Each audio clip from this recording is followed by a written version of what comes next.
The committee, who had originally agreed, revoked their agreement after a night of brewing over thoughts of strong winds and freak accidents, leading to the loss of thousands of lives in one fell swoop. I mean, Chicago is the Windy City, so they are valid concerns.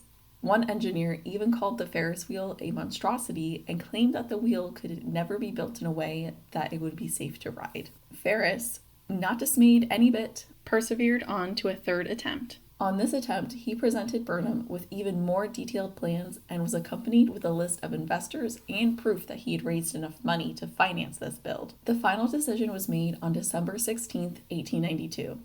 George Washington Gale Ferris now had permission to build his wheel as a direct competitor to the Eiffel Tower. With permission in hand and the fair opening day quickly approaching, construction on the wheel needed to start immediately. When it finally came time to break ground, George Ferris took that literally.